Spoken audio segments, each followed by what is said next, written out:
do trabalho do nosso workshop. Na parte da manhã, nós tivemos a votação dos enunciados dentro de cada uma das oficinas, né, com a consolidação das propostas. E agora, então, nós vamos passar para a votação em sessão plenária. Uma observação importante é que, nesse momento, não é mais possível discutir a redação dos enunciados. Então, eventualmente, se o enunciado ele é interessante, mas o participante não concorda com a sua redação final, o encaminhamento da votação tem que ser pela rejeição. Então, nós não temos mais como alterar os enunciados agora. Eu vou passar, então, a palavra para a doutora Daniela, que vai estabelecer como será feito o encaminhamento a partir de agora. Boa tarde a todos. Antes da gente iniciar, eu vou passar a palavra para o cerimonialista, que ele vai colocar o voto-ajude, né? Ele vai botar o videozinho do voto-ajude, então eu passo a palavra para ele. Obrigado, doutora Daniela. Autoridades, senhoras e senhores, muito boa tarde. Sejam todos bem-vindos ao workshop Diálogos e Cooperação no Sistema Recursal dos Juizados Especiais Federais, quinta edição.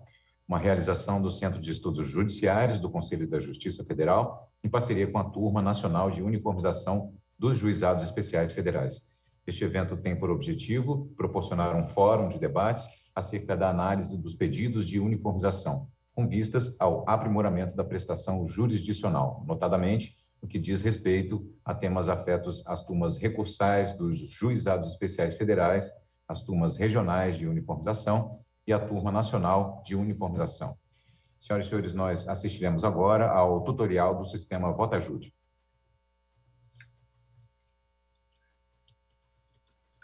Olá, seja bem-vindo ao sistema de votação eletrônica do Conselho da Justiça Federal, voto-ajude.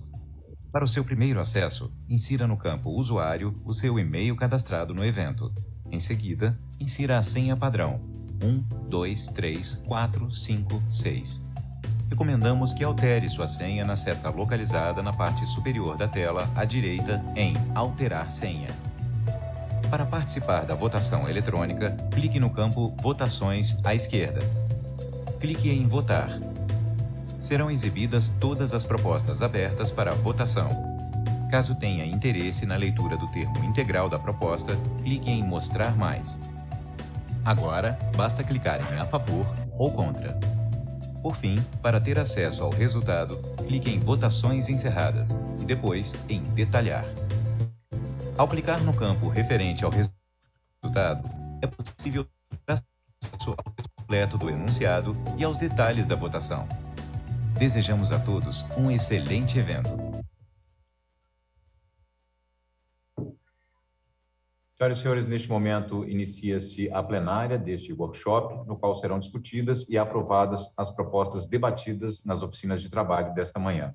Com a palavra a coordenadora científica do workshop, juíza federal Daniela Pereira Madeira, para a condução dos trabalhos. Boa tarde a todos e a todas. Nós estamos iniciando aqui no segundo dia, né, da nossa programação do workshop.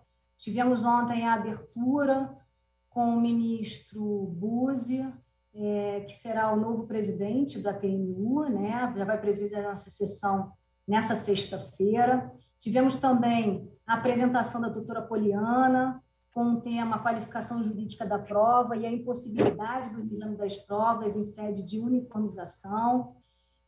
No segundo tema, tivemos também a presença do doutor Ivanir, que explanou acerca dos agravos no sistema recursal dos juizados especiais federais. Na manhã de hoje, tivemos 3 oficinas que atuaram concomitantemente, né? A primeira oficina é coordenada pelo doutor Gustavo e a doutora Suzana, que trataram do tema os impactos das novas tecnologias nos juizados especiais federais. A oficina 2, de gestão de precedentes, coordenada pelo doutor João Batista Lazari e o doutor Paulo César. E a última oficina, a oficina número 3, que foram formas impugnativas nos juizados especiais federais, coordenada pelo doutor Jairo e o doutor Daniel Machado, e o doutor Fábio, perdão, o doutor Fábio coordenou essa oficina. Agora, então, estamos aqui na plenária para analisarmos os enunciados que foram aprovados nas comissões. Nós iniciaremos com a primeira oficina, que é uma oficina de impactos da tecnologia, né? Os impactos das novas tecnologias nos juizados especiais federais. O doutor Gustavo e a doutora Suzana vão explicar, num primeiro momento, o debate que foi ocorrido, né, e o porquê do enunciado. Nós daremos um prazo de 3 minutos para alguém que se quiser se manifestar contra um enunciado, e após nós colocaremos para votação. Então, eu vou pedir para o Wilson já começar a compartilhar os enunciados propostos. O primeiro enunciado que foi proposto pela oficina número 1, e aí eu dou a palavra para o doutor Gustavo e a doutora Suzana. Posso me manifestar? Eu acho que eu fiquei encarregada da defesa desse primeiro enunciado. Com a palavra, Suzana. Obrigada. O primeiro enunciado, na forma escrita, consiste em: é dispensável a realização de perícia presencial em juizados especiais federais quando o laudo do médico particular indicar doença passível de análise sem exame físico. Em tais casos, pode o perito avaliar a documentação médica juntada com a inicial e, em caso de necessidade, solicitar conversa virtual com o periciando, a fim de confirmar fatos e afastar dúvidas existentes para a confecção do laudo pericial. O primeiro enunciado, 102, ele é relacionado com o próximo 103, de maneira que a defesa que eu farei para ele servirá igualmente para o enunciado 103. Primeiro, eu gostaria de parabenizar o trabalho de todo o grupo da minha oficina, a coordenação do doutor Gustavo. Assim, são temas bem sensíveis relacionados a novas tecnologias. Esse primeiro enunciado, em especial, ele foi trazido, inicialmente explanado pela doutora Jaqueline, do TRF da Primeira Região, e mostrou uma sensibilidade muito grande com relação à situação da pandemia, todos os benefícios que os avanços tecnológicos trazem para evitar o contato físico, então favorecendo a adoção de alternativas nesse período de distanciamento social. E o grupo também apresentou várias contribuições, né, e teve um debate bem interessante sobre todas essas questões, mas assim eu pontuaria, para além assim da questão da pandemia do distanciamento social, como foi muito bem colocado ali pela doutora Jaqueline, que existem determinadas patologias que elas não demandam uma análise presencial, e aí ela destacou muito bem alguns casos de distúrbios neurológicos, autismo, distúrbios psiquiátricos, em que exames de imagem, documentação médica pode favorecer a obtenção de um parecer, de um laudo pelo perito, sendo que depois, havendo alguns pontos a serem melhor elucidados, pode-se buscar um contato de maneira virtual, sem a necessidade de um exame presencial propriamente dito. Não preciso dizer, assim, que a própria legislação e mesmo os órgãos do Poder Judiciário vêm admitindo e contemplando assim, todo esse avanço tecnológico trazido, então, isso para dentro do processo, para a produção de provas, para agilizar a prestação jurisdicional, sempre favorecendo, né, que dados técnicos elucidativos constem no processo e sempre atentando para que essa prática ela seja satisfatória aos jurisdicionados e aos operadores jurídicos em geral. Então, assim, o que eu traria, assim, pontuaria quanto a isso, foi uma preocupação que foi externada no nosso grupo, que é a questão da postura do Conselho Federal de Ética, Conselho Federal de Medicina, a partir de uma disposição do artigo 92 do Código de Ética Médica, que seria um óbice criado pelo Conselho Federal de Medicina à realização de atos não presenciais. Quanto a isso, lá no âmbito da 4ª Região, foi ajuizada uma ação civil pública sentenciada acolhendo o pedido do Ministério Público justamente para invalidar esses atos normativos, pareceres consultivos, esses atos normativos do Conselho, entendendo que não há óbice ético qualquer a realização de atos de forma não presencial, e aí até está com recurso, essa decisão está com remessa necessária e recurso de apelação para o TRF4, mas o próprio TRF4 sempre foi, pela sua corregedoria, sempre foi um grande incentivador da adoção desses mecanismos, principalmente no período da pandemia, para poder agilizar a prestação judicial com a realização de perícias não presenciais, então teleperícia, muitas vezes até perícias indiretas. Houve outra dúvida relacionada ao âmbito, né, dessa decisão, da ação civil pública, e aí eu aproveitei o horário de almoço e consultei e verifiquei que foi julgado um representativo foi julgado em repercussão geral no Supremo Tribunal Federal, o tema 1075, que justamente afasta essa limitação territorial das decisões proferidas em caráter erga omnes nas ações civis públicas. Então, quer dizer, acho que mais um motivo para destacar que não haverá um tratamento antizonômico e pontual somente numa região, mas que isso pode ser estendido no âmbito nacional. Então, esses seriam os pontos assim, que eu gostaria de trazer sobre o tema, sempre enfatizando que os próprios órgãos do Judiciário, o CNJ, né, com a adoção de resoluções para a implantação do juízo 100% digital, então, sempre trazendo essa, digamos assim, essa ênfase nos benefícios que a tecnologia pode trazer para agilizar e conferir efetividade à prestação jurisdicional. Então, seriam essas as minhas considerações sobre esse primeiro enunciado. Obrigada, Suzana. Alguém gostaria de fazer algum contraponto? Daniela? Pois não. Acho que foi o Daniel que falou que agora não pode mais mudar a redação, né? Então eu vou manifestar contra o enunciado, porque, na verdade, nós não estamos falando se é dispensável ou não a perícia presencial, mas se é admissível ou não a telepresencial. Ao eu dizer que eu admito a telepresencial, eu não estou dizendo que eu estou dispensando a presencial, estou dizendo que eu estou admitindo a telepresencial. E do jeito que está, ele coloca obstáculos que nós hoje não exigimos quando nós aceitamos a telepresencial. Então, como não dá para mudar a redação, então eu manifesto contra o acolhimento desse enunciado.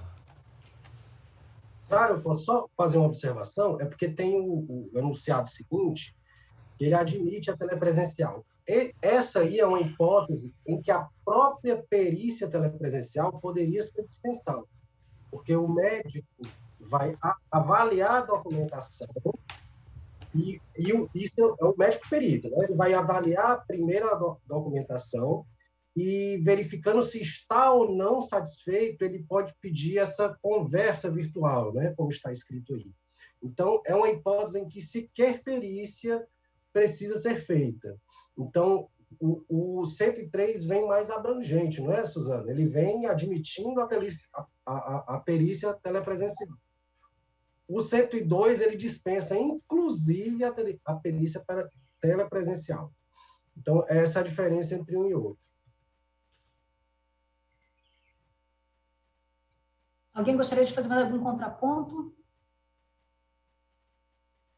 Os enunciados eles não vão ser modificados. Como eles estão aqui, quem realmente não concordar de acordo com o JAI... Uma consideração. Em várias perícias e vários outros estudos, a gente sabe que existe um princípio, é quase que uma regra de ouro da medicina, em que a clínica é soberana e que o médico não examina e não diagnostica e nem faz essa análise profunda apenas com base em um outro exame. Eu acho temerário, pelo bem ou pelo mal, ou para indeferir ou deferir, esse exame à distância. E eu, particularmente, sou contra. Bom, mas respeito toda essa proposição, buscando uma solução célere e menos onerosa. Mas eu acho, para mim, que fragiliza sobremaneira. É só. Ótimo, obrigada. Eu acho que as questões foram esclarecidas e a gente já tem condições de iniciar a votação. eu peço para o Wilson colocar lá no Vota Ajude, e enquanto nós vamos debatendo o próximo enunciado, depois, quando a gente terminar esse próximo enunciado, a gente volta lá, já pode colocar para votação. Então, todos já podem entrar no Vota Ajude para votar em relação a favor ou contra o enunciado. E nós passamos para o próximo enunciado. Isso já está aparecendo, Dani. Já está aparecendo para votação. Eu não estou vendo. Agora aqui, tá. É o 103. Suzana, a explicação que você disse que era a mesma, né? Quer fazer o contraponto contra o 102?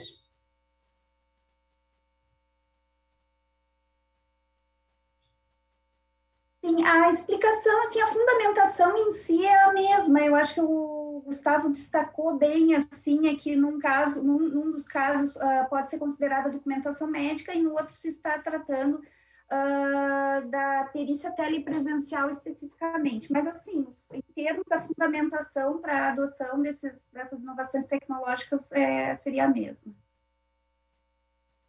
Alguém gostaria de fazer outro contraponto em relação a esse enunciado?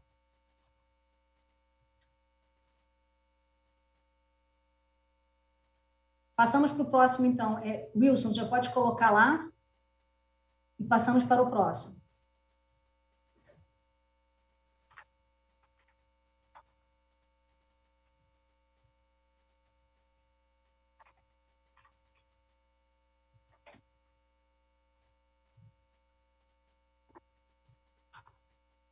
Gustavo.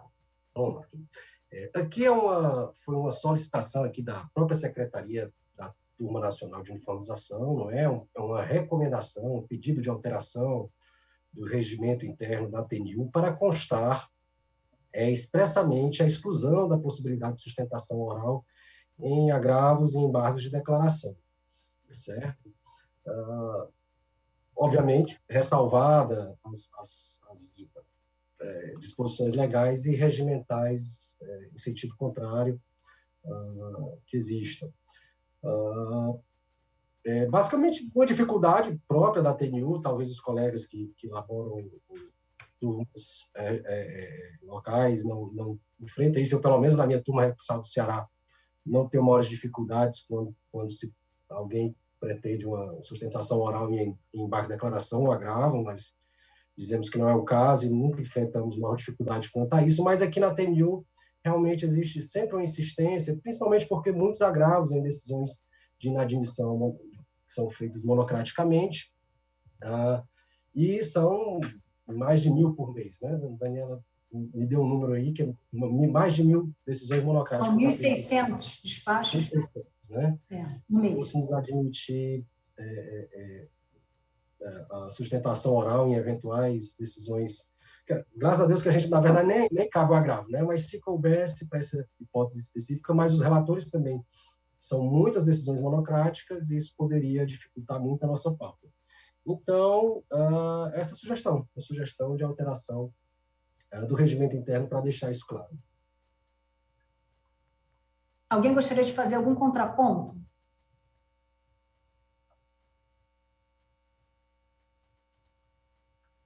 Se não há nenhum contraponto, a gente pode botar logo no Vota Ajude. Wilson, por favor.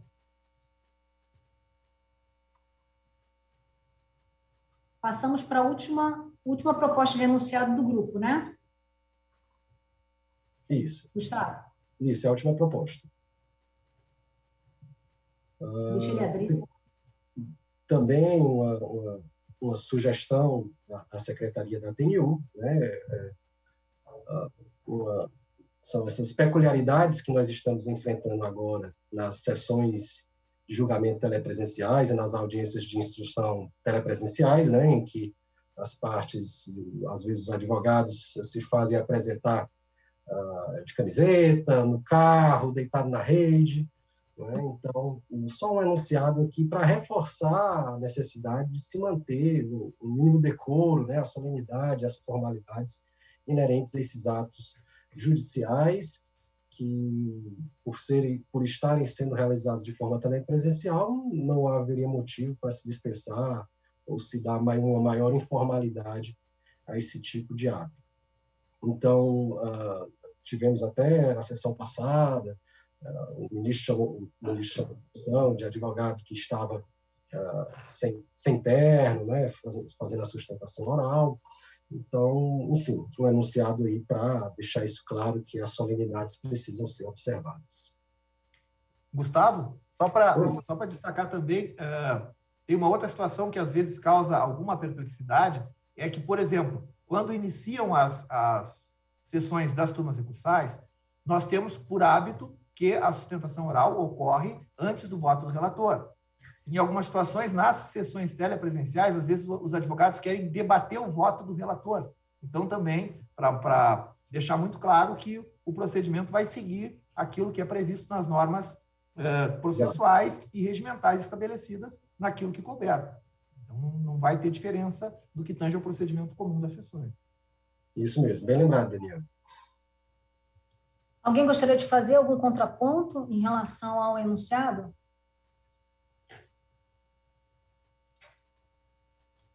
Se não há nenhum contraponto, a gente já pode colocar no voto ajude também.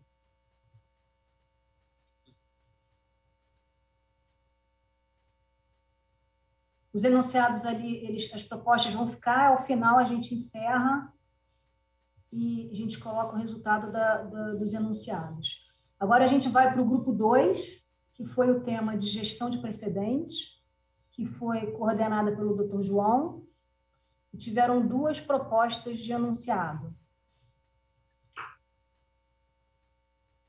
João, com a palavra. Uma boa tarde a todos. Obrigado, doutora Daniela, pela palavra. Quero aqui, primeiramente, agradecer e cumprimentar o grupo 2 da oficina pelo debate que nós fizemos, amplo, a respeito de gestão de precedentes. Haviam muitas propostas, mas nós procuramos privilegiar aquelas que entendemos mais necessárias nesse momento. Muitas delas já tinham questões de ordem ou até questões regimentais muito semelhantes. Então, nós preferimos não reabordar ou não tratar de forma que viesse ter uma semelhança com outras já aprovadas. E também com relação, por exemplo, uma questão que foi muito debatida no grupo, foi novamente a questão do cabimento ou não do IRDR no âmbito do sistema recursal dos juizados, e aí, consequentemente, todos os outros desdobramentos de de legitimidade para a sua provocação, critérios de admissibilidade e tudo mais. Mas considerando que prevaleceu o entendimento de que não é cabível a questão de interposição de IRDR por maioria no âmbito, seja de turma recursal, turma regional ou turma nacional, muitas das propostas de enunciados ficaram, então, prejudicadas. Mas nós tivemos, então, 2 delas que foram aprovadas. Se fosse possível voltar aqui à tela, a primeira, para que eu possa, então, apresentar um pouco mais a explicação e possibilitar eventual debate aqui também no âmbito da plenária. Diz o seguinte: para a admissibilidade do pedido de uniformização de jurisprudência, o cotejo analítico exige a descrição dos julgados e análise comparativa das questões fáticas e jurídicas, demonstrando que a decisão de mérito, no caso, é divergente da jurisprudência paradigma. Essa questão, a proposta, como nós debatemos inicialmente dentro da nossa oficina, ela fazia referência expressa ao artigo 14, inciso 5º, letra C da Resolução 586. Mas para fins de redação final e para ser um eventual enunciado que possa sobreviver, caso aprovado, a eventual mudança de resolução, se preferiu não mencionar o artigo, o inciso e a letra da resolução, mas tratar justamente da questão da admissibilidade e a questão do cotejo analítico. E o porquê da importância, o porquê que foi trazido esse tema para a aprovação na forma de enunciado nesse workshop.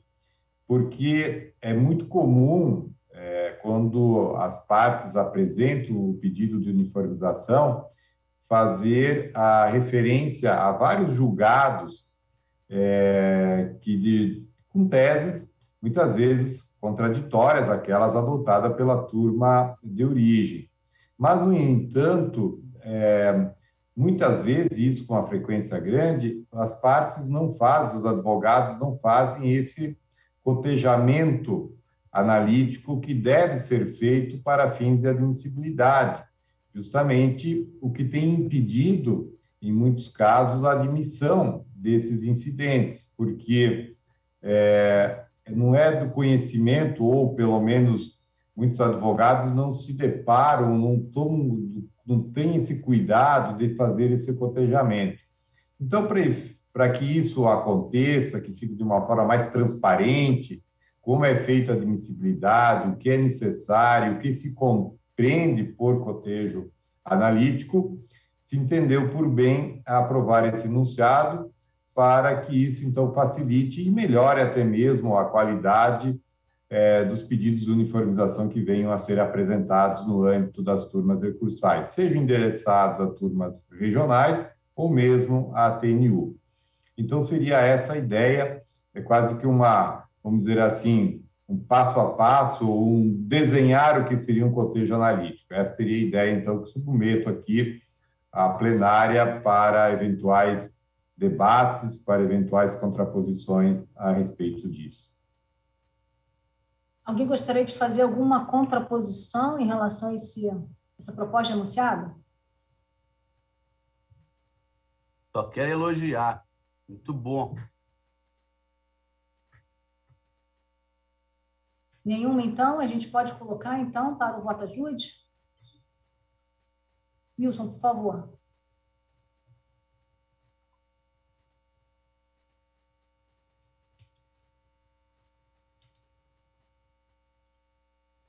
Próxima proposta, agora também do grupo.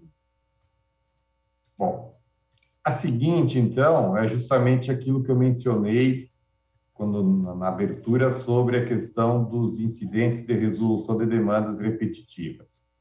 O que ocorre hoje, que foi levantado no grupo, é que no âmbito da segunda região, nós temos a previsão regimental do cabimento de incidente de resolução de demandas repetitivas, cuja competência para julgamento é da turma regional de uniformização da segunda região. Seria, pelo que foi levantado, a única região que tem admitido esse incidente. Todos os demais seguem a regra de que o incidente seria julgado pelo Tribunal Regional Federal da região que jurisdicionam essas turmas. Pois bem, então, esse é um tema, eu participei dos workshops anteriores, principalmente no último, também foi muito debatida essa questão do cabimento dessa instauração no âmbito dos juizados. Eu coloquei também, porque acompanhei na época a questão da compatibilização do novo Código de Processo Civil de 2015 com o regimento interno da TNU e também o regimento de compatibilização das turmas recursais e regionais, melhor. E naquela ocasião foi até constituído um grupo de trabalho. Eu participei, eu acho que talvez o Daniel na época também tenha participado, que nós estávamos na época na TNU. E um dos pontos realmente de início desse debate foi se seria admitido, se seria possível a instaurar esse incidente no âmbito, então, dos juizados. Até aquele grupo de trabalho, na ocasião, chegou a uma conclusão, se eu salvo engano, né, Daniel, que seria possível. Mas, quando isso foi levado para o corregedor-geral da época e que foi apresentado ao plenário do Conselho, foi entendido que não, que como as turmas, sejam elas recursais, regionais e nacional, não são tribunais, então não poderia se dar essa competência para o julgamento. e tanto é que a resolução 586, ela trata da questão do IRDR, mas colocando sempre com a submissão ao julgamento de tribunal, e até tem algumas particularidades quando já foi admitido o incidente de uniformização nacional e tem instaurado posteriormente o IRDR, como é que seria toda essa tratativa. Bom, mas um ponto fundamental aqui para análise, e aí nós tínhamos em torno de umas 15 propostas de enunciados tratando sobre vários aspectos do IRDR, era o cabimento ou não. E o posicionamento por maioria dentro do grupo foi do não cabimento, seja em turma recursal, regional ou nacional. Então, todos os demais nós acabamos por entender como prejudicados, porque tratavam muito de critérios de admissibilidade do IRDR. Se nós adotamos o entendimento de que quem faz a admissibilidade, ou que quem julga é o Tribunal Regional Federal, não caberíamos nesse workshop, que é voltado ao sistema recursal dos juizados, aprovar enunciados sobre a admissibilidade que cabe ao tribunal e não à estrutura recursal dos juizados especiais. Portanto, então, nós aprovamos esse único enunciado, os demais não foram, então, a maioria não foram nem submetidos à votação por serem entendidos como prejudicados, e o grupo também entendeu, muito importante, que nós tivéssemos essa aprovação, embora o CPC já fala que é tribunal e tudo mais, porque nós não temos uma uniformidade no âmbito das 5 regiões, e que, com esse enunciado, pudesse, eventualmente, provocar um novo debate, uma nova reflexão, se fosse o caso, também no âmbito da 2ª região, para reavaliar esse cabimento ou não desse incidente no âmbito do juizado. Vejam bem, o não cabimento para julgamento do incidente pelas turmas recursais regionais do nacional não implica em não vinculação das decisões de IRDR no âmbito do juizado, são questões diferentes. A vinculação, ela se dá também por força do CPC. Então, o que nós aprovamos é o não cabimento de julgamento. Agora, a submissão àquilo que for decidido, essa é uma questão que me parece que é uma questão já legal e, portanto, preferimos também não aprovar nenhum enunciado nesse contexto. Obrigada, Daniel, gostaria?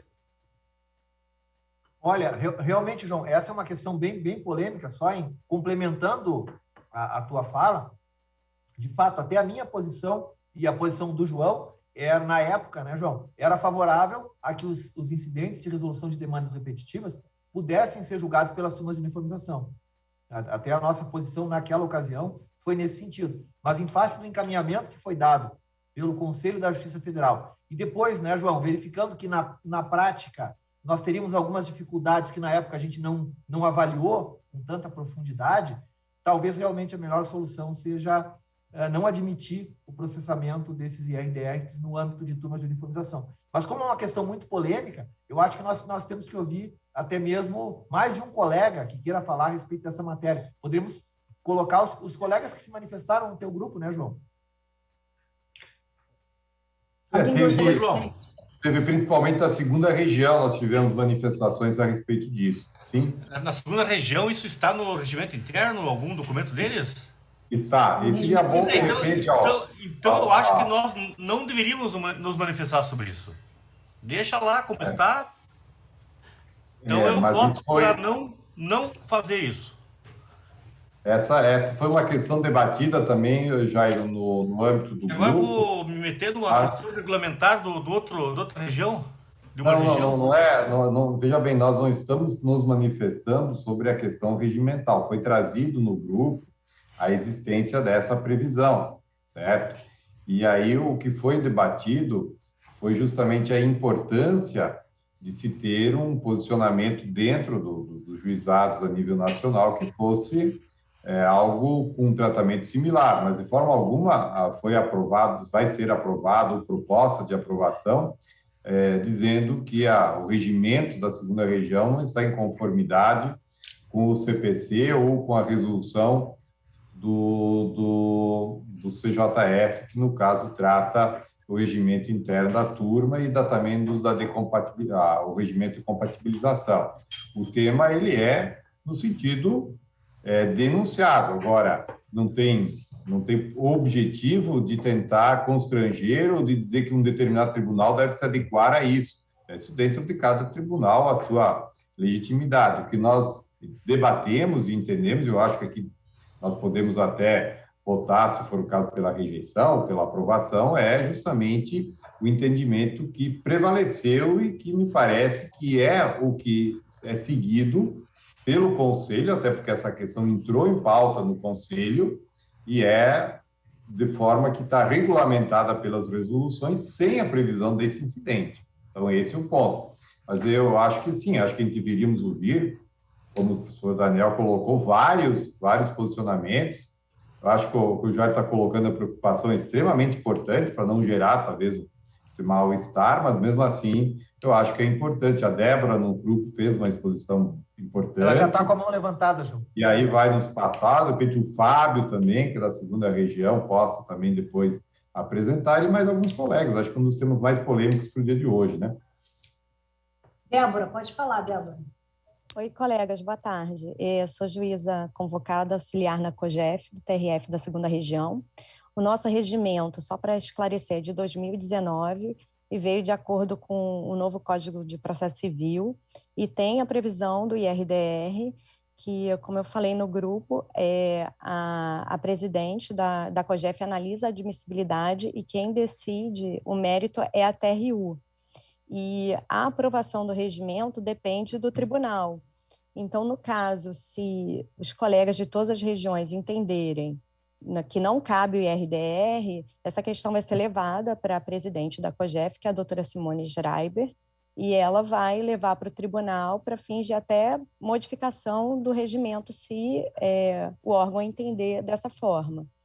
Então, entendo que a gente pode debater aqui, que é uma questão acadêmica, né, jurídica, e o ideal é que todas as regiões tenham a mesma sistematização. Também, ao meu sentir, não faz nenhum sentido só a segunda região ter o IRDR e nenhuma região ter esse mecanismo, esse recurso.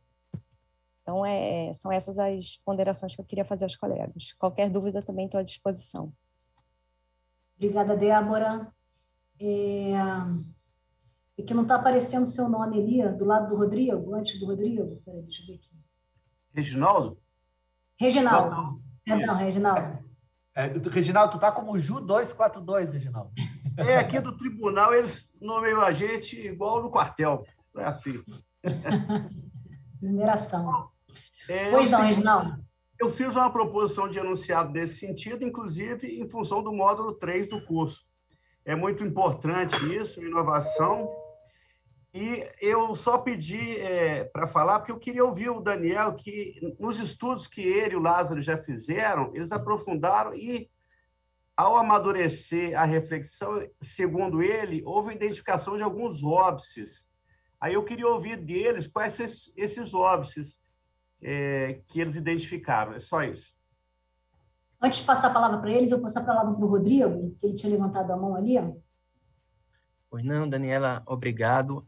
Isso, como o professor Lazari falou, né, foi bem debatido hoje no período da manhã, né, e eu fui o autor dessa proposta, né, e alguns pontos são importantes da gente destacar, né. Em primeiro lugar, a ideia aqui, como o professor Lázaro falou, em nenhum momento foi, eventualmente, fazer juízo de valor sobre a interpretação que a segunda região está fazendo da aplicação ou não do Instituto, né? Mas o que foi pontuado é que esse aqui é um fórum, né, de caráter nacional. Então, a importância de trazer esse debate, né, é que, mais uma vez, né, ele seja posto à reflexão dos participantes, tá certo? E que haja aqui uma orientação interpretativa, né? Mas, logicamente, isso não tem qualquer vinculação. E eu acho, né, até que os enunciados, eles surgem justamente quando há divergência, né? Porque se a questão fosse unânime, não seria passível de um enunciado, né? Então, a ideia de fóruns como esse é justamente para que, quando houver divergência, né, entre tribunais, entre turmas recursais, né, com a TNU, o que seja, né, que isso seja posto à apreciação, para que essa divergência possa haver uma reflexão e, eventualmente, se chegue a um consenso, né? Então, a perspectiva em nenhum momento foi de censura, até porque não há autoridade, nem é essa a pretensão do debate, né? E, em relação à defesa meritória do enunciado, né, foi posto basicamente em dois aspectos, né? Primeiro, que a previsão do IRDR no CPC, ela tem a perspectiva de abranger apenas tribunais, né? A previsão de tribunal, e o CPC, quando também tratou do IRDR, falou dos juizados, principalmente no artigo 985, inciso 1, no sentido de que os juizados, né, eles estão submetidos à decisão do IRDR. Então, expressamente, né, houve essa opção legislativa de colocar os juízes e os juizados submetidos ao IRDR, mas não, né, ao sistema recursal do juizado, né, formar o precedente através do IRDR. Foi uma opção legislativa, poderia ter sido ao contrário, buscou-se essa uniformização, né? Então, o enunciado foi proposto nesse sentido, né, de tentar gerar um consenso, uma reflexão, não de fazer algum juízo de valor sobre a interpretação da segunda região, e de forma bem simplória, até por causa do adiantado da hora, foram esses os argumentos. Obrigada, Rodrigo. João ou Daniel, gostaria de acrescentar alguma coisa ou já estamos prontos para debate, para a votação? Eu só queria colocar, então, já que considerando os apontamentos feitos, que, na verdade, é assim, no âmbito até mesmo regional do sistema dos juizados, nós já temos a uniformização regional através da TRU, que vai justamente tratar da divergência entre decisões conflitantes de turmas. E o IRDR, ele tem a sua forma de abrangência, ela é muito mais ampla, porque ela se contrapõe também com decisões conflitantes entre o procedimento do comum e também dos juizados. E aí me parece que, se houver, por exemplo, uma divergência entre juizados e procedimento comum, como é que a TRU ela vai firmar uma tese jurídica, certo, que se sobrepõe eventualmente a uma jurisprudência ou entendimento que é contrário ao que o Tribunal Regional Federal da região já adota. Quer dizer, enquanto julgamento de turma recursal ou até mesmo a uniformização, isso não há obstáculo algum. Mas, na medida em que nós pensarmos que o incidente, que ele vem um instrumento novo e mais amplo, que tem como objetivo uniformizar o entendimento que é adotado na região, envolvendo tanto procedimento comum quanto dos juizados, me parece que não seria realmente compatível que a turma regional pudesse fixar ela esse entendimento a ser seguido. Então, realmente, o Tribunal Regional Federal é que teria justamente essa competência para definir esse posicionamento que vincularia tanto o procedimento comum quanto dos juizados especiais. Então, só acrescentando isso, e justamente quando a divergência for só entre juizados, nós temos já os instrumentos da uniformização, tanto regional como também nacional. Então, seria nesse contexto apenas para o Reginaldo acabou perguntando alguns obstáculos, teria, então, mais esse conteúdo que eu visualizei depois numa nova reflexão. Acho que o Daniel quiser também complementar alguma coisa a mais a respeito disso. Quero, sim. Na verdade, o que eu ia falar, tu já disse quase tudo, João, mas eu acho que tem mais um detalhe que é importante, que é o seguinte: as decisões dos juizados especiais federais não têm efeito vinculante, né? Quando decide a TNU ou quando decide a TRU, essas decisões elas têm uma eficácia persuasiva. E como no CPC existe a previsão do efeito vinculante, você estabelecer um IRDR tramitando em turma de uniformização que não tivesse efeito vinculante seria algo também paradoxal, Então, esse é mais um argumento pelo qual me parece que o IRDR não deveria ser processado pelas turmas de uniformização, salvo o melhor juízo. Como não temos mais ninguém querendo fazer nenhuma manifestação, né, nenhuma mãozinha levantada, eu acho que a gente pode já colocar para votação. Wilson. Iniciado. E vamos iniciar agora a última oficina.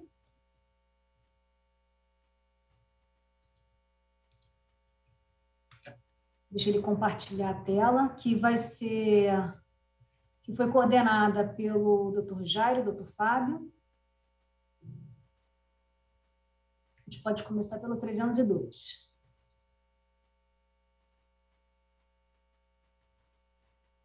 Jairo, você quer fazer a exposição? Fábio, fique à vontade. Está com a palavra.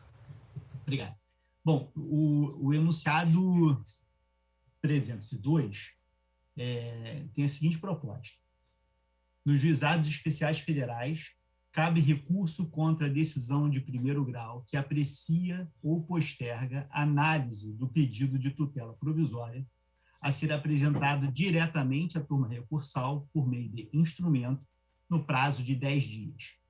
Na verdade, o enunciado 302 quer apenas deixar claro que, nos termos dos artigos 4º e 5º da Lei 10.259, a possibilidade de recurso ali não é apenas para decisões que deferem, mas também para aquelas que indeferem ou até postergam a análise do pedido de tutela provisória. Nos debates, optou-se por não nominar esse recurso, seja de agravo, ou seja de qualquer outra nomenclatura, deixando apenas a forma como a Lei 10.259 trata da questão, e por isso optou-se pela expressão apenas recurso, cabe recurso. E seguindo o prazo da própria Lei 10.259 de 10 dias. Então, basicamente, foi esse o debate em torno do tema 302, do enunciado. Alguém gostaria de fazer algum contraponto? Alguém com alguma dúvida? Ou a gente pode colocar para votação? Colocamos para votação, Wilson.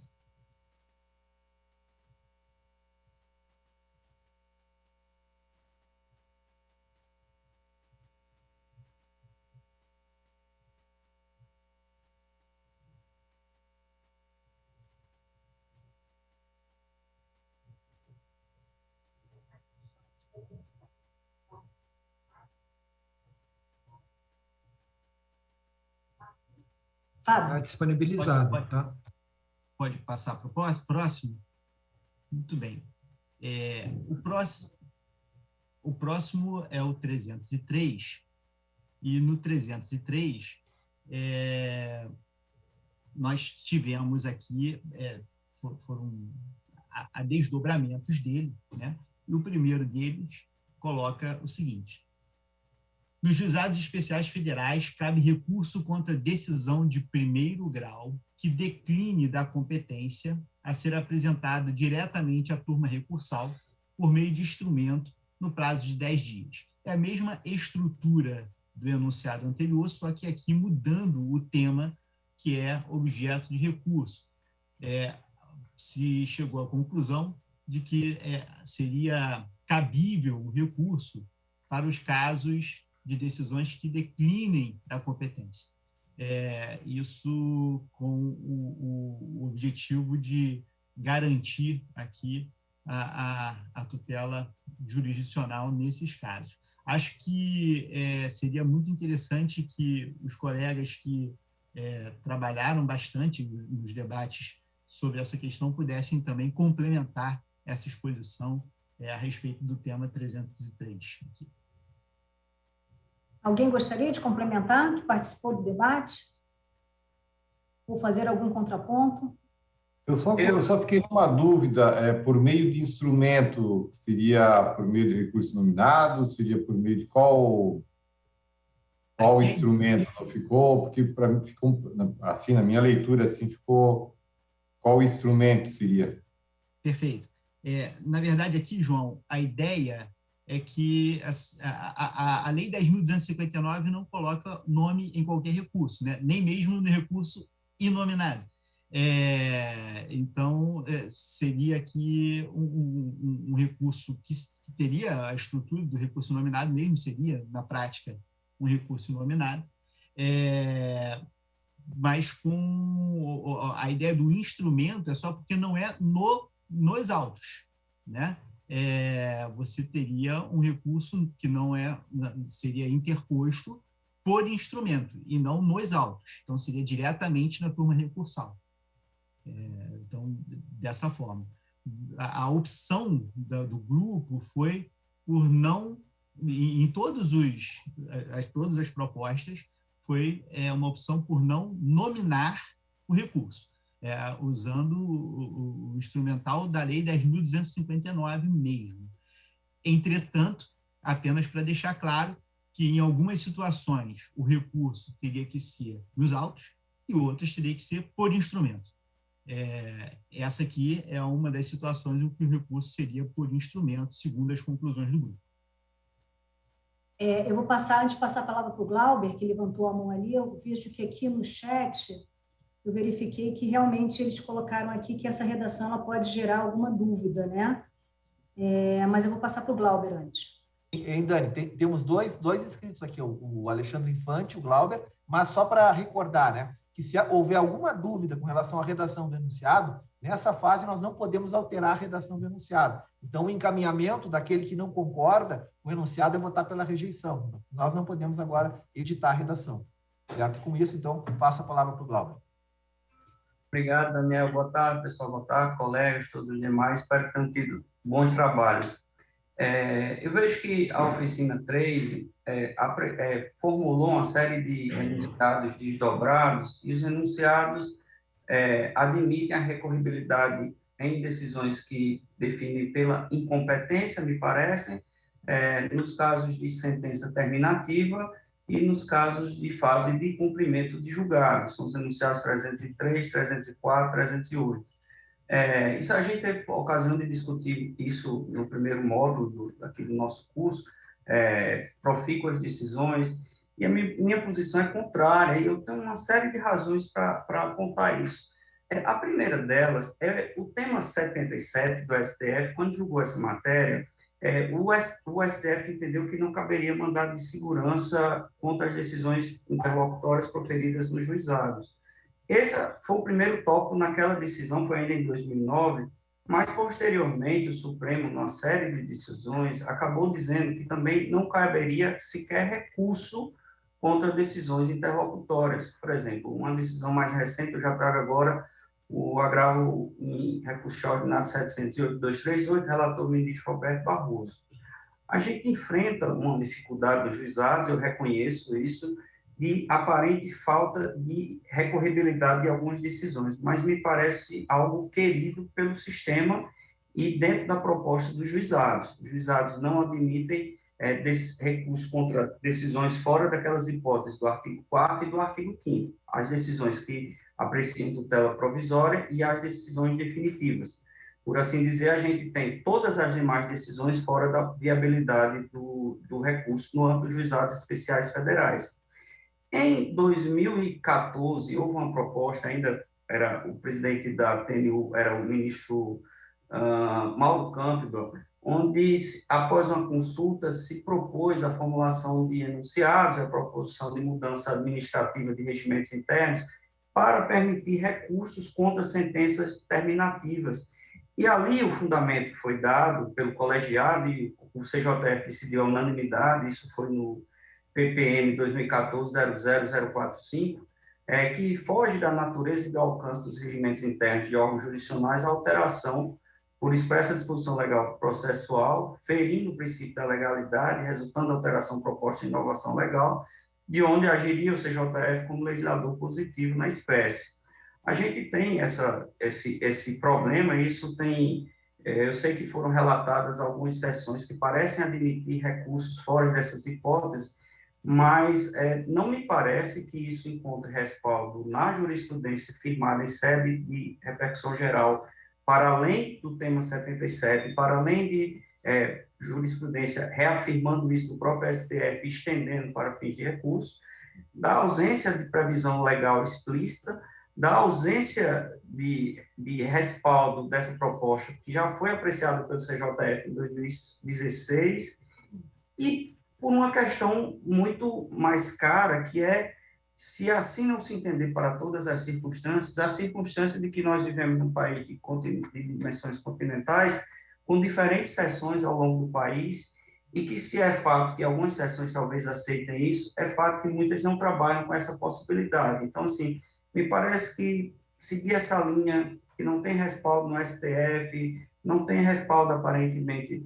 no próprio CJF, não tem respaldo na lei, me parece, fica muito, muito complicado isso, por mais boa vontade, respeitadas as opiniões em contrário. Eu acho que nos falta legitimidade para propor algo contra a lei, contra a jurisprudência firmada superiormente, contra a repercussão geral e contra uma posição já firme do CJF, produzida há 5 anos pelo seu Conselho à Unanimidade. Então, eu peço venha, eu sou contra esse encaminhamento.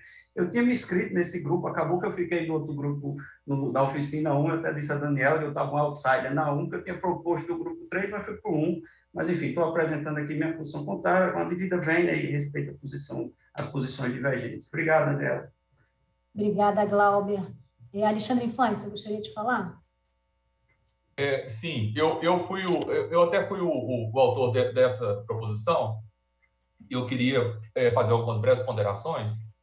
É o seguinte: primeiro que, só para esclarecer, né, quando o juiz declina da competência e o outro juiz suscita o conflito, né, quando existe um conflito de competência, então não há nenhum problema, né?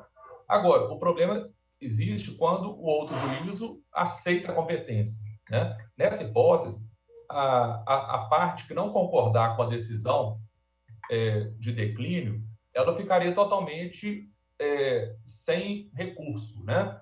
E é um ponto muito importante, que se trata do juízo natural, né? Então, se o juiz do juizado declina, por exemplo, para a justiça estadual, né, e o juiz estadual aceita, não haveria recurso. E um dos pontos assim que norteou as nossas discussões no grupo foi de, ao máximo possível, evitar a banalização do mandado de segurança. Nós sabemos que na prática, quando não há recurso, se recorre ao mandado de segurança, e nesse caso estaria, na minha visão, plenamente justificado. Outro ponto é que a tese definida no tema 77 do Supremo, é preciso tomar cuidado ao aplicá-la aos juizados especiais federais, por 2 razões. Primeiro, que a discussão toda ali foi com base nos juizados estaduais, né? Ou seja, na Lei 9.099. O próprio relator, ministro Eros Grau, em seu voto, ele usa como um dos fundamentos do voto que o procedimento dos juizados estaduais é facultativo. Portanto, quando a parte opta pelo juizado estadual, ela já está ciente, né, de que ela não poderia recorrer de todas as interlocutórias, já estaria ciente dessas limitações. Além disso, nós sabemos que os juizados federais, né, lidam principalmente com matérias de direito fundamental, previdenciário, assistencial. São temas totalmente diferentes, né, muito mais relevantes do ponto de vista de direitos fundamentais do que os temas que normalmente são julgados pelos juizados estaduais, né, normalmente de cunho simplesmente patrimonial, de pequeno valor. Outra coisa é que o tema 77 do Supremo, ele ficou também o fundamento, né? O outro fundamento é o seguinte, que as questões, né, decisões interlocutórias antes da sentença poderiam ser discutidas no recurso contra a sentença. No caso de decisão que declina da competência, é a última decisão do juizado, né? Não há sentença, né? Quem vai dar a sentença é o juízo que recebeu o processo. Portanto, não haveria um segundo momento para recorrer dessa decisão. Por último, eu quero lembrar que nós não buscamos o recurso do agravo do CPC, né? Entendemos que não é necessário. Nós simplesmente ampliamos as hipóteses de recorribilidade das interlocutórias que já previstas na lei do Juizado Federal. A lei previu apenas para tutela provisória, mas o próprio STJ, né, nós nos inspiramos no STJ, quando julgou, e vem julgando, e já julgou em recurso repetitivo, sobre a abrangência do agravo de instrumento no rito do CPC. E o STJ deixou muito claro que essa taxatividade tem que ser mitigada, porque há situações de fato que não há como não caber recurso, né? Então, na mesma linha do STJ, que deu uma interpretação ampliativa para as hipóteses de recorribilidade de interlocutórias no CPC, nós entendemos que também poderíamos dar essa interpretação ampliativa na lei do GEF sem violar a lei, né? Sem violar todo o sistema, né? O microsistema dos juizados. Bom, é isso. Obrigado. Obrigada, Alexandre. Não vejo que ninguém está mais com a mão levantada. Glauber, você quer acrescentar alguma coisa? Eu vi que você colocou aqui no chat.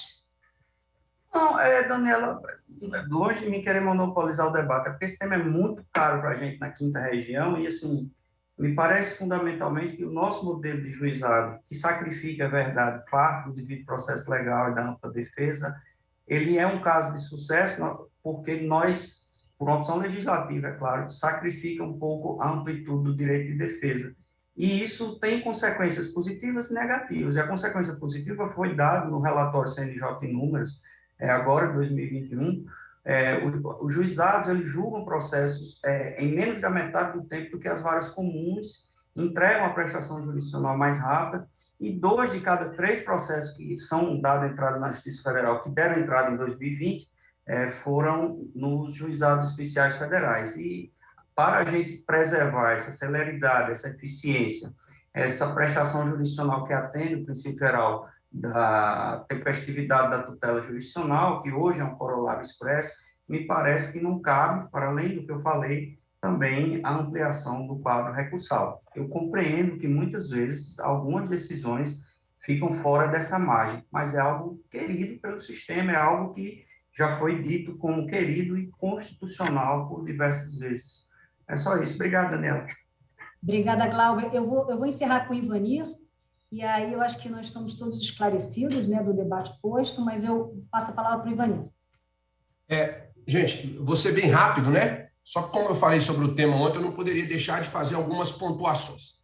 Primeiro, o tema 77, com toda a vênia, não cabe aqui. O caso foi de decisão interlocutória que pode ser, por exemplo, um juiz indefere prova. Vai ter o recurso inominado para enfrentar a questão. Está lá expresso no tema 77, no acordo no Ministério Grau. Segundo, a resolução 347 do CJF, que compatibiliza os regimentos, que foi reformulada em 2016, no artigo 2º ela já deixa claro que cabe, por exemplo, recurso da decisão que indefere tutela antecipada, porque ela diz daqui aprecia. Segunda coisa, nesse mesmo dispositivo, ela diz que cabe recurso contra a sentença, e ela, por sinal, nem fala de sentença terminativa. E aí a gente tem, inclusive, a Lei 12.153, dos juizados de fazenda pública, que já em 2009 não fez essa limitação de sentença terminativa. Então, o que parece na Lei 10.259, terminativa está mais no sentido de que só cabe recurso da decisão definitiva do juizado e não de nenhuma decisão antes da sentença. Então, era mais nesse sentido. E, por fim, a gente tem que ter muito cuidado com essa posição de que você permitir a recorribilidade em pontos específicos, cirúrgicos, vai atrasar o juizado e vai gerar burocracia, coisa que o vale. Primeiro, por exemplo, quando houve a discussão dos prazos em dias úteis ou dias não úteis, por exemplo, com toda assim, a minha visão do processo é que nunca foi se vai contar os 10 dias de recurso em dias úteis ou dias não úteis que vai atrasar a tramitação do processo. Estudos, por exemplo, comprovam essa situação. Por exemplo, da situação que não indefere tutela antecipada.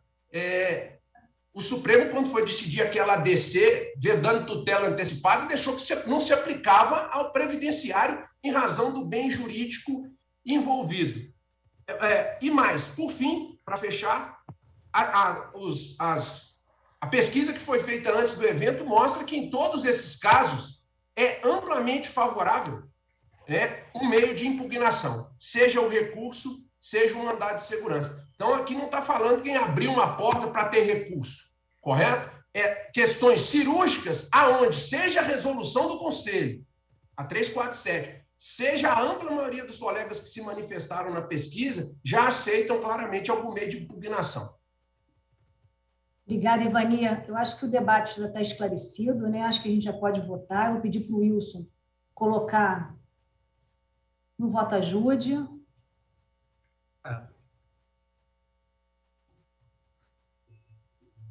E vamos para o próximo enunciado.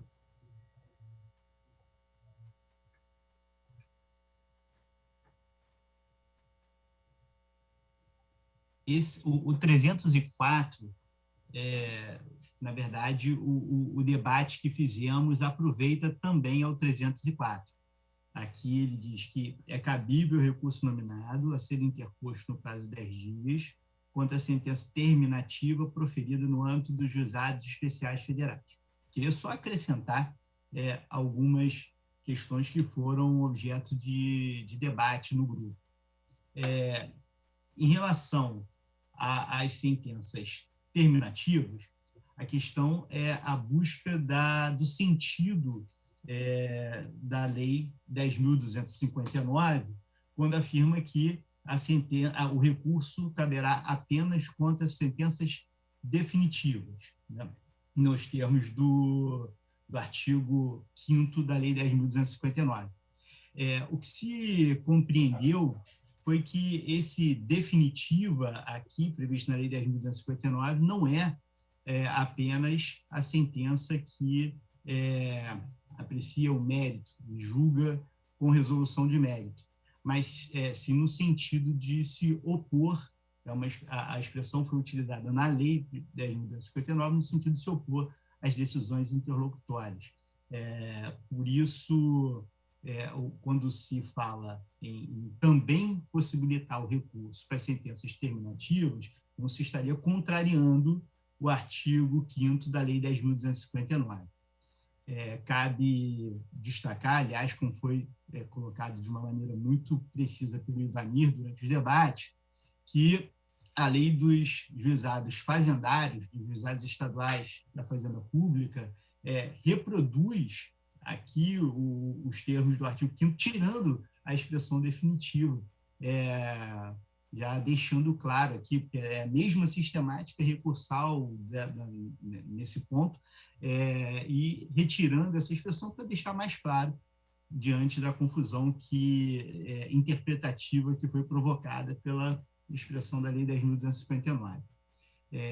O debate do grupo foi intenso e acho que também merece ser complementado pelos colegas.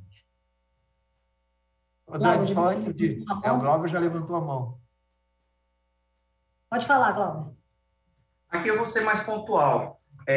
A Lei 9.099, ela não tem essa restrição que a Lei 10.259 tem com relação ao cabimento contra recurso que não enfrenta o mérito. É uma peculiaridade do sistema que, se a gente observar, a Lei 10.259 ela é posterior à Lei 9.099 em 6 anos, e a lei dos juizados da Fazenda Pública, que é a lei 12.153, na verdade, ela é muito mais ligada à lei 9.099, porque tem sua atuação direcionada à Justiça Estadual, do que a lei dos juizados especiais federais. Tanto que lá, na lei 12.153, não há, como de fato não havia na lei 9.099, essa restrição. No âmbito da doutrina processual, não há nenhuma discussão que esse qualificativo terminativa diz respeito a uma decisão, a uma sentença que não enfrenta o mérito. Hoje, na terminologia do CPC, eu tenho muito cuidado, em falar em CPC junto de juizado especial, porque pode contaminar nosso juizado e acabar sabotando a funcionalidade que a gente tem, mas sentenças que resolvem o mérito e sentenças que não enfrentam o mérito. E terminativo hoje, me parece que é predominante na doutrina e diz respeito àqueles conteúdos decisórios que, encerrando a fase processual, não chegam a enfrentar o mérito. Obrigado, Daniela. Obrigado, Fábio. Alguém mais gostaria de fazer algum contraponto? Daniel, você ia falar alguma coisa? Alexandre Infante. Bom, só para esclarecer um ponto, é que na verdade, nós podemos enxergar, né, de fato, o Glauber disse bem, né, a sucessão de leis no tempo, no microsistema dos juizados, e como nos lembrou o nosso colega Fred Keller, né, na palestra do primeiro dia, essas 3 leis formam um microsistema, e a lei mais recente, que é a lei dos juizados da Fazenda Pública Estadual, que claramente foi inspirada na lei do GEF, ela parece que assim, ela excluiu a palavra definitiva numa hipótese, assim, numa redação praticamente idêntica, só que excluiu a palavra definitiva para admitir recurso contra a sentença, ponto. Então, eu entendo que nós podemos buscar essa regra do juizado da Fazenda Pública Estadual para aplicar também no juizado federal, por ser uma regra do mesmo microsistema e mais recente, e nesse ponto teria revogado a regra da nossa lei do GEF. Eu só quero fazer um pequeno contraponto aqui, na linha do que o Alexandre Infante coloca, né, em contraponto ao pensamento do Glauber, porque com alguma frequência nós temos determinadas situações em que há uma zona gris entre o mérito, né, e a extinção do processo sem julgamento do mérito. Ou, vamos imaginar, se o juiz, eventualmente no juizado, faz uma exigência que seja descabida e a parte não cumpre, né, ele pode julgar o feito promovendo a extinção sem julgamento do mérito, e não haveria como a turma recursal reconhecer, né, do prejuízo que a parte teve. Então, também entendo que a lei dos juizados da Fazenda Pública, sem dúvida alguma, se aproveitou da experiência dos juizados especiais federais, e esse aperfeiçoamento que ocorreu não só com relação ao recurso inominado contra a sentença, mas também em relação ao recurso dirigido contra a decisão que aprecia, né, o pedido de tutela, devem ser considerados em face desse microsistema. Então, na minha leitura, efetivamente, nós temos que admitir o recurso inominado tanto contra sentenças que apreciam o mérito ou que não apreciam do mérito, já que nós temos essa limitação extremamente relevante no que tange aos recursos existentes, e, por consequência, não estamos aqui criando um novo recurso, estamos apenas interpretando a legislação a partir do espírito desse microsistema. Clemente, por favor. Boa tarde a todos. Eu cumprimento a todos os colegas. Eu só queria acrescentar um argumento de ordem prática que eu levantei no grupo. Eu não concordei expressamente com a ampliação de hipóteses de recursos, mas sou favorável à possibilidade de impugnação. Mas, nesse caso específico, eu concordei com as ponderações do Ivanir de que caberia o recurso, e a razão de ordem prática que eu coloco é a seguinte: pelo menos na minha região, e eu acredito que isso deve acontecer, de certa forma, em alguma medida, nas outras regiões, esse rigor da lei do não cabimento de recurso contra a sentença terminativa é sempre temperado por alguma regra de decisão que coloca algumas, vamos dizer assim, uns conceitos indeterminados. Por exemplo, na minha região, a gente tem um enunciado que diz: não cabe recurso de sentença terminativa, salvo se tiver negativa de jurisdição. O problema é que, quando você leva isso para a turma, cada turma tem um entendimento sobre o que é negativa de jurisdição, e aí gera um ponto de certa forma, não só de arbítrio, e, de certa forma, de insegurança e ausência de uniformidade de tratamento das partes. É a mesma coisa do caso quando se fala de mandado de segurança. Que o mandado de segurança tem que ser excepcional, porque é só quando é teratológico. Aí cada um que você sentar para conversar, vai falar que teratologia, nesse caso tem, nesse caso não tem. Fica sempre uma zona de indefinição que gera ausência de uniformidade. Então, eu encaminhei nesse sentido. É melhor, é aquela coisa da brincadeira que eu sempre faço do brasileiro. O brasileiro adora uma coisa, pizza de 2 sabores, né? Uma coisa nunca é uma coisa, ela tem sempre um híbrido, né? Tem sempre assim, autarquia especial. Não cabe, mas se, aí cabe. Não, ou é ou não é. Nesse caso específico, considerada a inovação legislativa, que me parece que é mais interpretativa do que efetivamente que criou uma nova hipótese de cabimento de recurso, eu acho mais salutar admitir que essa inovação legislativa esclareceu a opção do legislador de 2002 do que continuar nessa zona cinzenta que nós vivemos, de que não cabe, mas se, aí cabe. Entendeu? É uma visão que eu tenho, uma crítica que eu tenho dessa como eu disse, nessa sempre opção do brasileiro de querer pizza de 2 sabores diferentes, mas a pizza é uma só, né? Então, eu peço perdão pela brincadeira e agradeço a oportunidade de manifestação. Tá ótimo, obrigado, Clemente. Realmente, são as exceções e as subjetividades, né? Eu vou, já que não tem mais ninguém para se propondo a fazer algum contraponto ou defender, Wilson, pode botar no voto ajude. E vamos para o próximo enunciado.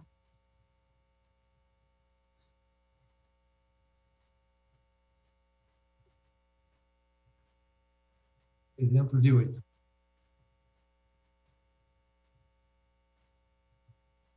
Enunciado 308 fala o seguinte: nos juizados especiais federais, cabe recurso a ser apresentado diretamente à turma recursal, por meio de um instrumento, no prazo de 10 dias, contra decisão interlocutória na fase de cumprimento do julgado. Contra a decisão que extingue a fase de cumprimento do julgado, o recurso deve ser interposto nos próprios autos. Aqui está dentro desse grupo temático da oficina, e os debates aqui geraram a conclusão de que há 2 tipos de situações em decisões relacionadas à fase de execução.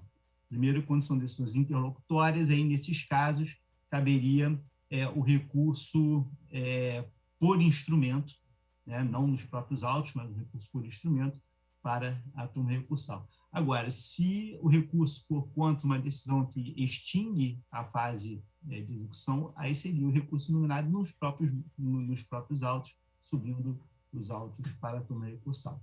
O debate é muito semelhante. Aqui, mais uma vez, a gente está diante de uma situação que, via de regra, é enfrentada, pelo menos em muitas regiões, por mandados de segurança, né, quando tem decisão em fase recursal de execução. Muitas em muitas regiões, o instrumento, o meio de impugnação que vem sendo admitido é o mandado de segurança, mas havendo a possibilidade de se reconhecer dentro da sistemática recursal dos juizados, de maneira mais racional, por meio de uma interpretação um pouco mais ampla do sistema recursal, um meio de impugnação inserido nesse sistema, parece mais racional e, por isso, está sendo proposto esse enunciado. Wilson, eu vou pedir só para você botar de novo o enunciado, botar o enunciado para a gente. Alguém gostaria de fazer alguma contraposição ao enunciado?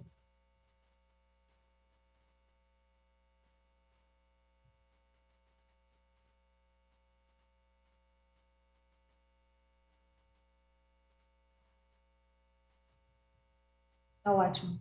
Alguém gostaria de falar alguma coisa a favor ou contra, ou esclarecer alguma coisa em relação ao debate? Eu acho que as discussões anteriores, Daniela, acabam abrangendo também... Essa também, né? Daniela, então, um argumento de ordem meramente utilitarista, rapidinho.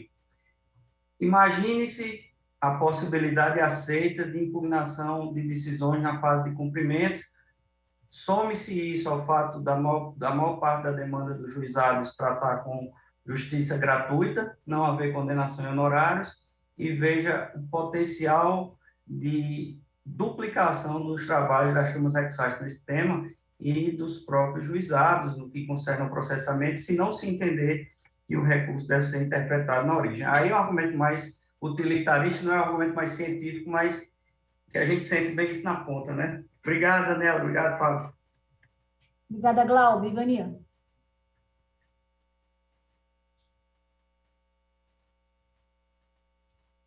Você está mutado, Ivania. Eu volto também, como tive a oportunidade de me manifestar ontem, volto a dizer o seguinte, essa questão que eu percebo, por exemplo, na minha turma recursal, no qual as turmas de Minas aceitam, né, o agravo de instrumento, é que de cada 10 agravos que a gente recebe lá, 9 é contra tutela antecipada e 1 contra a fase de execução, até pela liquidez da sentença, né?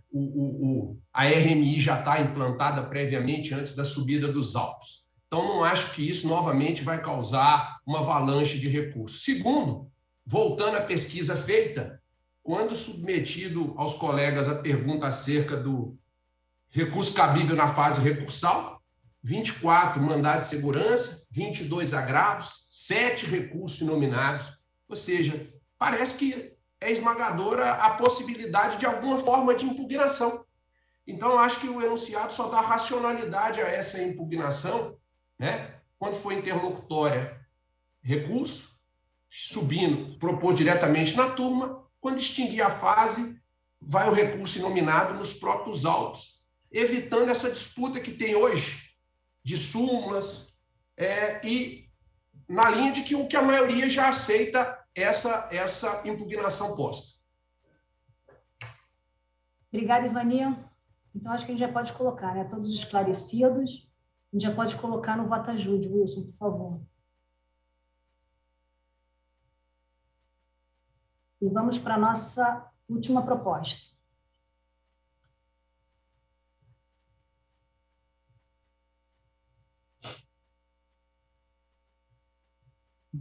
No 309, a oficina construiu a seguinte proposta.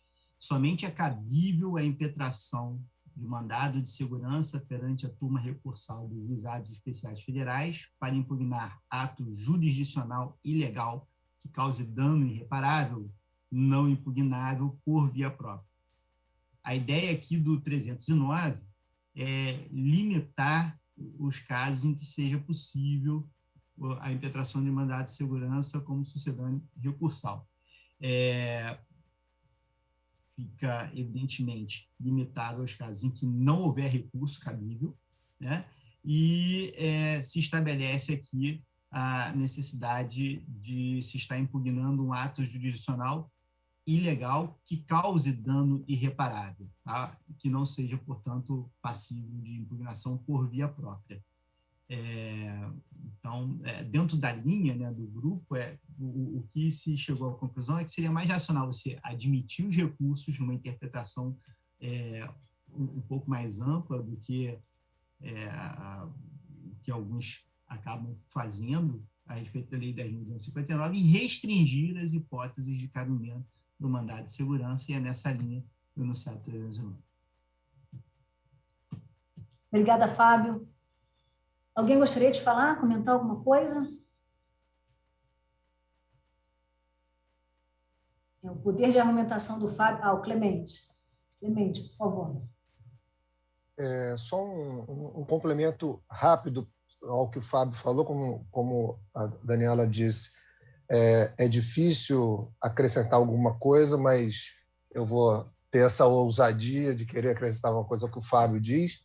É só para esclarecer que a ideia desse dano irreparável, né, é que ele não seja reparável, porque a ilegalidade, o reparo da ilegalidade fica postergado à análise do recurso nominado. Isso daí é pacífico, né? Todas as questões né, que não cabe o recurso contra a decisão interlocutória, a sua apreciação vai ser, salvo a questão da liminar, vai ser postergado ao recurso nominado.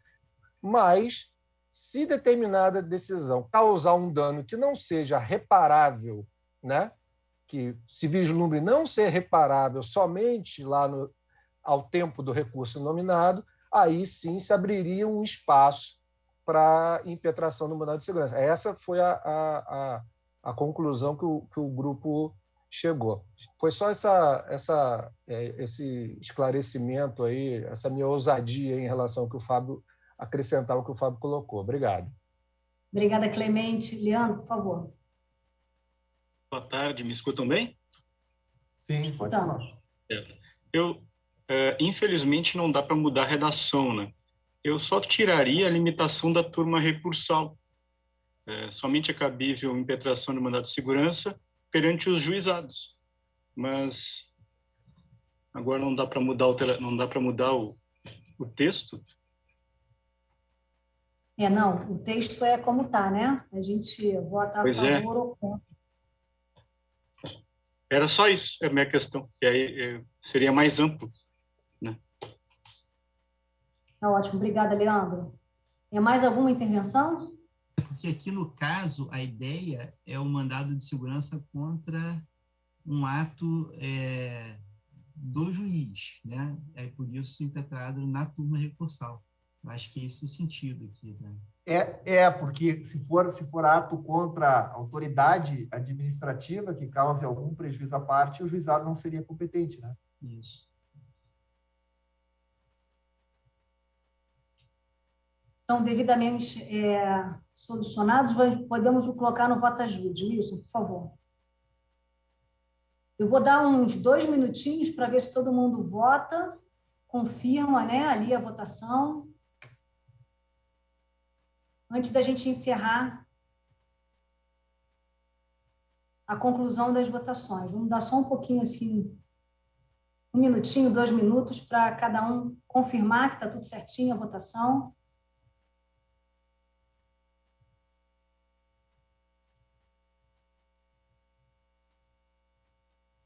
Aí vamos iniciar lá do primeiro, né, Wilson? Em relação à primeira proposta de enunciado, o 102, pode encerrar a votação.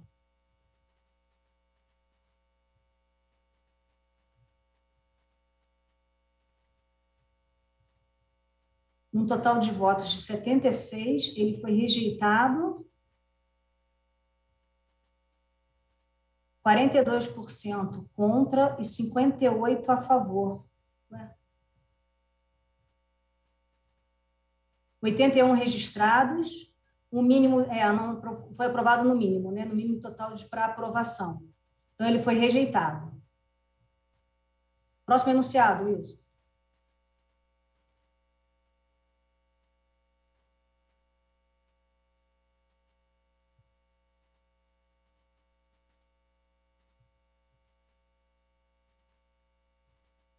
O 102.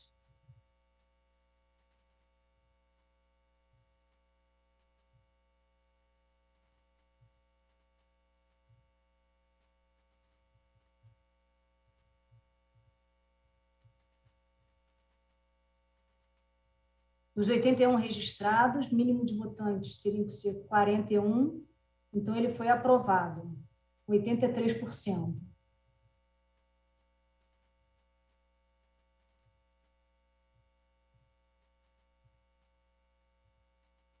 O 104, com 81 registrados, ele foi aprovado com 92%.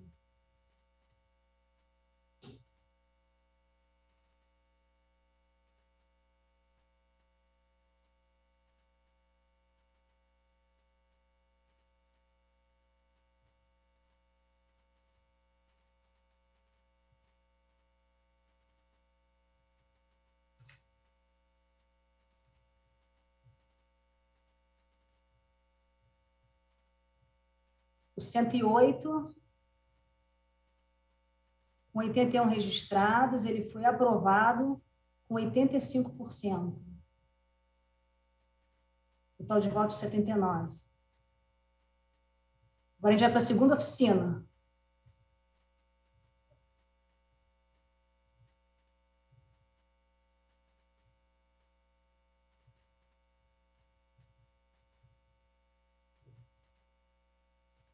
O 202, aprovado, 96% dos votos, 96%, 76 votos, né? No total de 79.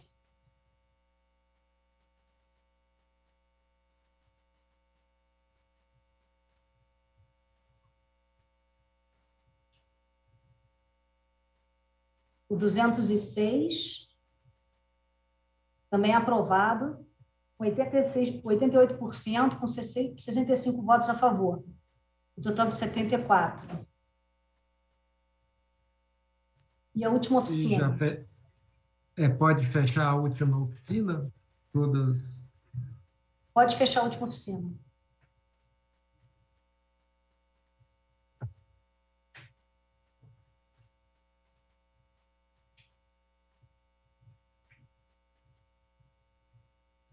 Deixar só essas duas últimas, que foram as últimas discutidas. Daqui a pouco a gente fecha. Tá ótimo. Então, 302. O 302 também foi aprovado, com 75 votos, 55 pela aprovação. Então, foi aprovado.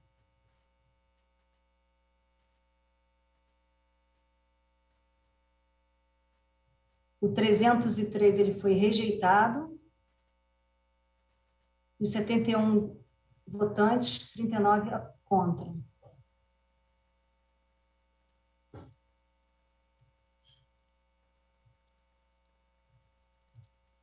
O 304, aprovado, 74%, 51 foram a favor, no total de 69 votos. Vamos fechar as outras duas, Gilson.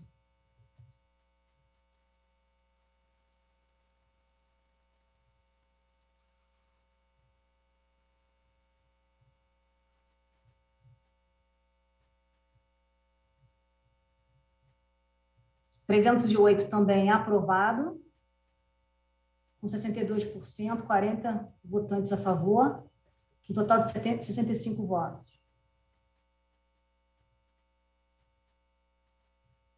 E 309 também aprovado, 82% a favor, né? 51 votantes, no total de 62. Você tem como só mostrar o finalzinho como é que ficaram, quantos foram aprovados e quantos foram rejeitados? Antes da gente finalizar. Tá. Vai estar aqui em votações encerradas. Nosso workshop. Não. Votações. Eu não tenho acesso, porque eu não estou no sistema. Se a senhora puder compartilhar a sua tela, que a senhora vai poder verificar. Dá para ver aqui, Daniela, foram 9 enunciados aprovados. Em votações encerradas. Se a gente entrar no votações encerradas, né? Eu compartilhei aqui, estou vendo a minha tela? Sim. Então, temos aqui, ó. Foram 1, 2, 3, 4, 5, 6, 7, 8, 9, 9 aprovados. 9 aprovados e 2 rejeitados.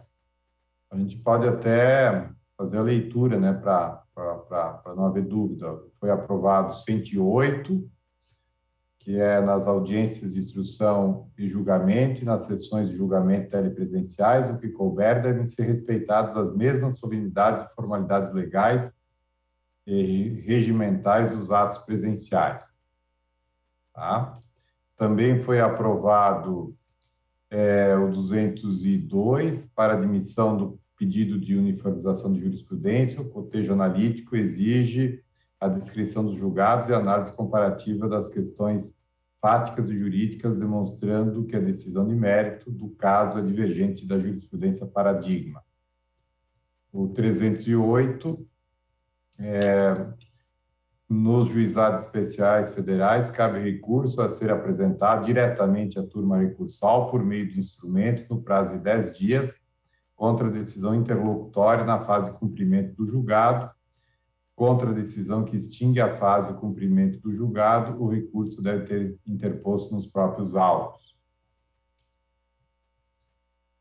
Também foi aprovada a 302, nos juizados especiais federais, cabe recurso contra a decisão de primeiro grau, que aprecia ou posterga a análise do pedido de tutela provisória a ser apresentado diretamente à turma recursal por meio de instrumento no prazo de 10 dias. A 206 também foi aprovado, que não cabe pedido de instauração de incidente de resolução de demandas repetitivas perante turma recursal, turma regional de uniformização, turma nacional de uniformização. 309 foi aprovado, somente é cabível a impetração de mandado de segurança perante a turma recursal dos juizados especiais federais para impugnar ato jurisdicional ilegal que cause dano irreparável, não impugnável por via própria. Foi aprovado também a 103, é possível a realização de perícia médica judicial por meio de telemedicina, desde que observada a peculiaridade e a complexidade da patologia do periciando. Também foi aprovado a 104, não haverá sustentação oral no julgamento de embargos declaratórios, agravo, salvo expressa disposição legal ou regimental. E com a recomendação de alteração do regimento interno da TNU para constar a proposta de exclusão de possibilidade de sustentação oral, de agravo e embargos. E ainda também foi aprovado o 304, que é cabível o recurso nominado a ser interposto no prazo de 10 dias contra a sentença terminativa proferida no âmbito dos juizados especiais federais. Os demais foram rejeitados. Obrigada, João. Todos os enunciados eles vão ser colocados no site, né? A gente tem no site da TNU, onde tem um workshop. No último workshop, todos os enunciados foram colocados lá e nós vamos já disponibilizar, assim que encerrarmos, para a consulta de todos através do site. Eu agradeço, antes de passar a palavra para o Daniel e para o João, eu agradeço a presença de todos.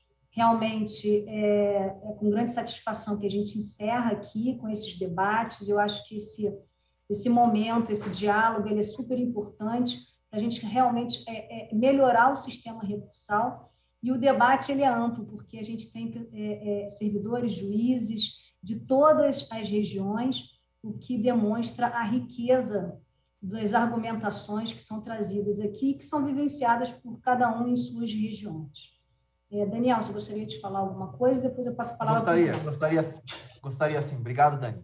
Bom, esse então é o momento em que nós estamos encerrando, né, não apenas o workshop, mas também o curso para aqueles que optaram e que eu sei que muitos servidores tentaram se inscrever, né, mas infelizmente nós não tínhamos vagas suficientes para todos, até vamos estudar a possibilidade, né, Dani, de ampliar a participação no próximo ano para os servidores que tiverem interesse de fazer o nosso curso relativamente aos juizados especiais federais, ao sistema recursal dos juizados especiais federais, e foi um momento muito gratificante, né, no qual eu pude conviver com vários colegas, né, estou vendo aqui o Glauber, né, o Clemente, o Ivanir e outros colegas, o Reginaldo, né, que participaram muito, realmente, e foi uma satisfação enorme poder conviver com esses colegas e aprender também com eles, né? Na medida que, né, Fábio, quando nós participamos de uma atividade de ensino, acredito que nós é que acabamos aprendendo mais do que todos aqueles que participam. Então, efetivamente, acho que foi um sucesso e eu espero poder revê-los em uma outra oportunidade, agora, quem sabe, no encontro presencial. Não é mesmo, Dani? Não é mesmo, João? Então, acredito que teremos a oportunidade, então, de realizar outros cursos para buscar o aprimoramento dos juizados especiais federais, se Deus quiser, já em condições sanitárias mais favoráveis. Muito obrigado a todos e passo, então, a palavra ao João. Muito obrigado, Daniel, Daniela. Eu quero, então, aqui encaminharmos para o encerramento, em nome dos Centros de Estudos Judiciários, do Conselho da Justiça Federal, agradecendo a participação de todos os magistrados, de todos os servidores, especialmente também aqueles que enviaram suas propostas de enunciados, todos que se inscreveram, participaram do curso, participaram dos debates nesses 2 dias. Quero externar um agradecimento especial aos coordenadores científicos desse evento, a Daniela Pereira Madeira e o Daniel Machado da Rocha. Quero também externar um agradecimento aos nossos palestrantes que nós tivemos no primeiro dia, a juíza federal Poliana Falcão Brito e também ao juiz federal Ivanir César Ireno Júnior. Também agradecer aos colegas que participaram como coordenadores das oficinas, se empenharam também para a questão de estar trabalhando nessa parte dos enunciados. Na oficina que nós tivemos o Gustavo Melo Barbosa, também a Suzana Esbrório Galha, ainda os oficinadores, o Paulo César Neves Júnior, na oficina 3, o Jairo Gilberto Schaefer e o Fábio de Souza Silva. Quero também aqui fazer um agradecimento a toda a equipe de apoio que nós tivemos do SEGE, fazendo aqui, especialmente em nome para representar a equipe de servidores, a Maria Amélia Mazola, que sempre esteve à frente de todo esse workshop, assim como o do Wilson, que agora que esteve com o Vota Ajude, a equipe também de todos os outros servidores que colaboraram, a Ascom também pela divulgação, aí desde o nosso mestre de cerimônias, e desejar a todos, então, que o resultado desse workshop, que nós podemos traduzir e divulgar pelo menos esses 9 enunciados aprovados, com a expectativa que venha a colaborar no aprimoramento ainda mais dos juizados especiais federais, e ficando com a expectativa, como o Daniel comentou, de que no próximo ano nós possamos ter novamente o curso preparatório, mas especialmente o workshop de forma presencial. Essa é a expectativa, nós já estamos trabalhando com essa possibilidade, já teremos no mês também de maio uma jornada de direito civil já programada presencialmente, e acreditamos que a gente possa, a partir de 2022, voltar a ter os encontros presenciais, principalmente porque proporcionam um debate ainda mais rico e a convivência entre colegas, todos que atuam diretamente no juizado, e essa relação, essa convivência também tem um valor inestimável para que a gente possa discutir temas tão importantes e tão relevantes no âmbito dos juizados especiais federais. Esse tema dos recursos e da sua admissibilidade é uma das questões mais espinhosas no âmbito dos juizados. Eu já havia comentado também que a gente depende de um aprimoramento ainda, quem sabe, legislativo, porque nós temos uma lei de juizados que tem 27 artigos, foi uma lei bastante enxuta, mas com o passar do tempo, os 20 anos que nós temos desde a sua edição, nós estamos vendo que nós temos questões ainda que geram muitas dúvidas, muitos procedimentos diversos no âmbito das regiões, e que é talvez necessário um momento de uma reflexão, um debate. Nós temos uma pesquisa ainda em andamento. Eu quero agradecer a todos que colaboraram nessa pesquisa, tanto das turmas recursais, juízes da TNU, juízes dos juizados e todos os servidores que atuam. Para com isso, nós vamos aprimorar esses dados, nós vamos agora concluir a análise e talvez aí a partir disso nós possamos então passar por um novo aprimoramento, seja eventualmente regimental ou até alguma proposta legislativa pontual para que a gente tenha um novo horizonte, talvez de mais 10 ou 20 anos, ainda mais efetivos, tirando essas discussões que a gente repete a cada FONAGEF ou a cada workshop ou seminários. Muitas dessas questões elas reaparecem novamente, justamente por falta, talvez, de uma previsão legal mais específica em alguns pontos. Não é tornar uma lei ampla, uma lei que tenha muitos artigos, mas talvez algo mais específico, mais pontual para solucionar essas questões. Mas o fruto desse trabalho que foi realmente importante, esses enunciados vão traduzir e vão representar o pensamento de um grupo que representa a Justiça Federal como um todo, todas as regiões estão representadas nesse workshop, mesmo também no curso, estiveram todos representados, e essa representação, essa comunhão de ideias, elas trazem, então, o resultado de uma maneira que dá uma visão de como são os juizados especiais e como se comportam e as ideias a nível de Brasil como um todo. Temos ainda agora a expectativa para o próximo ano, temos mais uma região, que é a 6ª região, já aprovada para o Estado de Minas Gerais, e que também vai implantar os seus juizados já numa visão de tribunal também, um outro contexto. Então, é importante tudo isso para os próximos passos que teremos pela frente.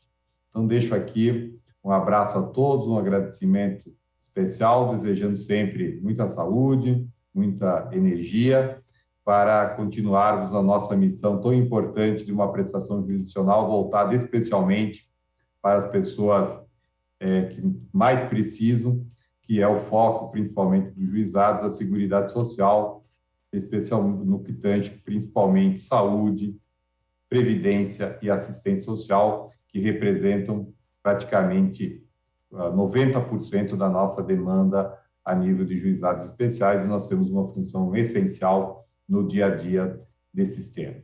Então, dou por encerrado os trabalhos, passo o cerimonialista, ele está presente.